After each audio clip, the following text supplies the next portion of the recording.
اعوذ باللہ من الشیطان الرجیم بسم اللہ الرحمن الرحیم۔ السلام علیکم دوستو۔ قرآن کریم اللہ رب العزت کا لاریب کلام ہے۔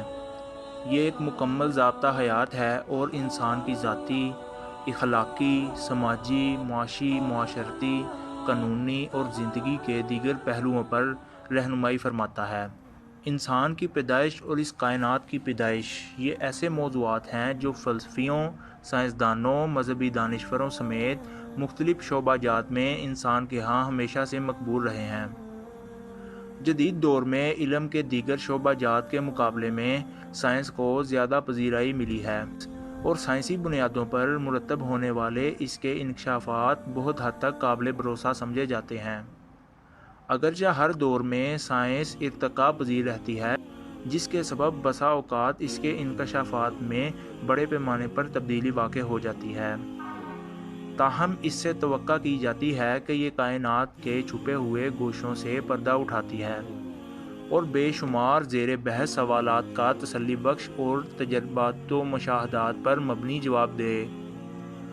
اگرچہ یہ تجربات بذات خود بھی ارتقا پذیر بلکہ غیر دوامی و غیر مستقل رہتے ہیں، انسان اور کائنات کی تخلیق کے متعلق بھی عصر حاضر میں سائنسی جوابات کو زیادہ تر قابل بھروسہ سمجھا جاتا ہے۔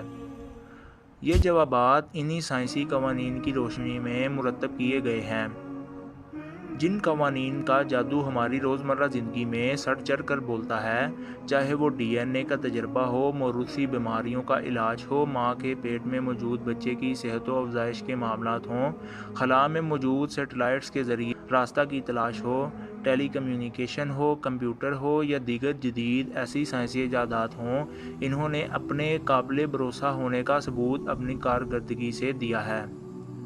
ایسے حالات میں مذہب میں موجود کائنات اور انسانی جسم یعنی سائنسی موضوعات سے متعلقہ اصولوں کا سائنسی انکشافات کے ساتھ ہم آہنگی کا تجزیہ بہت اہمیت اختیار کر چکا ہے۔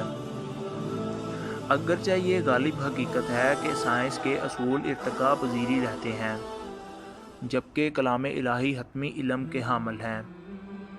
اس لیے قرآن کے احکامات اور انکشافات مستقل ہیں، تاہم یہ درست ہے کہ قرآن کریم میں کئی سائنسی امور پر رہنما اصول فراہم کیے گئے ہیں اور وقت کے ساتھ جوں جوں سائنسی نظریات پختگی اختیار کرتے جا رہے ہیں، ویسے ویسے قرآن کریم کے فرمودات کی تصدیق کرتے جا رہے ہیں۔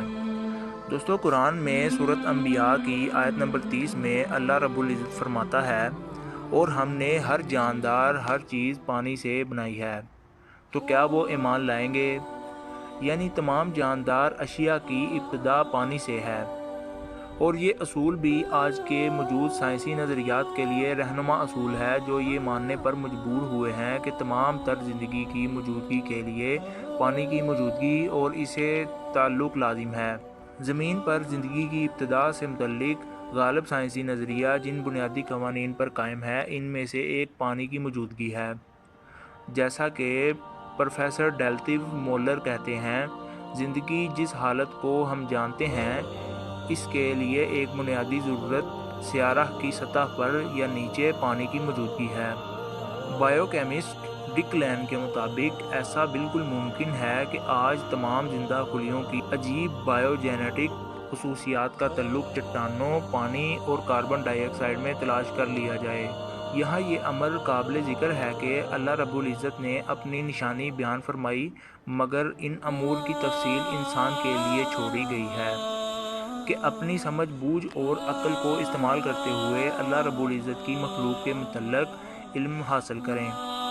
یہ علم انسان کے ایمان میں اضافہ کا ہی باعث بنتا ہے، بشرط یہ کہ اس کی حدود و قیود اور دائرہ کار کو پرکھتے ہوئے ان حقائق کا مطالعہ کیا جائے اور ان سے سبق حاصل کیا جائے۔ زمانہ قدیم میں یہ ایک غالب امر رہا ہے کہ پیدا ہونے والے بچے کی جنس کا تعین دراصل ماں کی خاصیت ہے، حتیٰ کہ ابھی بھی بعض لوگ اس بات پر یقین رکھتے ہیں، جبکہ جدید سائنس نے یہ ثابت کیا ہے کہ مادہ یا نر کی خاصیت کا اختیار باپ کے جسم میں ہے۔ قرآن کریم میں سورہ نجم میں اللہ تعالیٰ فرماتا ہے، اور یہ کہ اسی نے نر اور مادہ دو قسموں کو پیدا کیا۔ نطفہ یعنی ایک تولیدی قطرہ سے، جبکہ وہ رحم مادہ میں ٹپکا جاتا تھا۔ ماں کے پیٹ میں پیدائش کے مراحل کے متعلق جدید سائنسی علوم کا کہنا ہے کہ سب سے پہلے نطفہ ٹھہرتا ہے، جس سے بچے کی پیدائش کی ابتدا میں میڈیکل ایمبریولوجی ہوتی ہے۔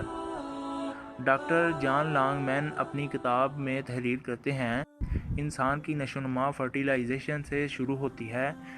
یہ ایک ایسا سلسلہ ہے جس میں دو نہایت خاص خلیے یعنی نر نطفہ اور مادہ نطفہ مل کر نیا وجود یعنی زائگوٹ بناتے ہیں۔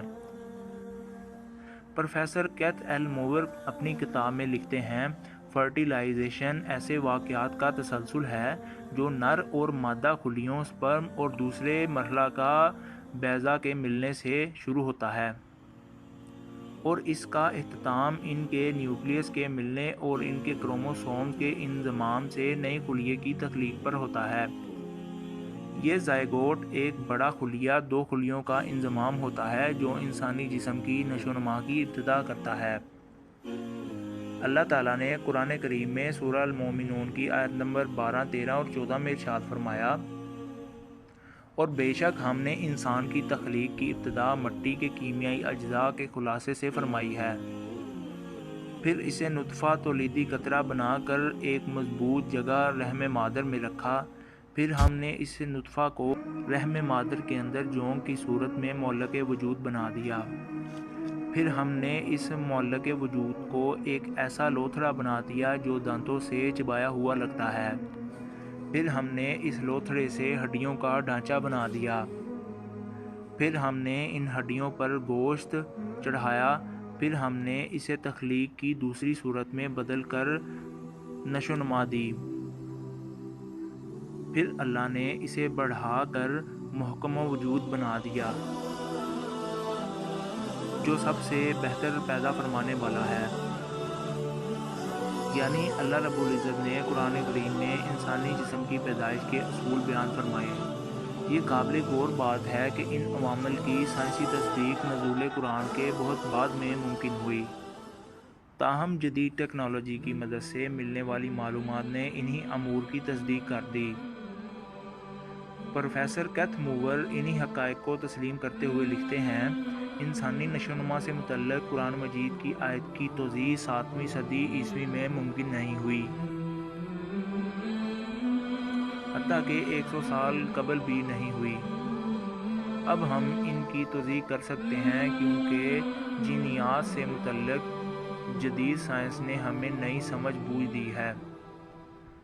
بلا شک و شبہ قرآن مجید میں انسانی نشو و نما سے متعلق دیگر آیات بھی ہیں جنہیں مستقبل میں سمجھا جا سکے گا جوں جوں ہمارا علم بڑھے گا۔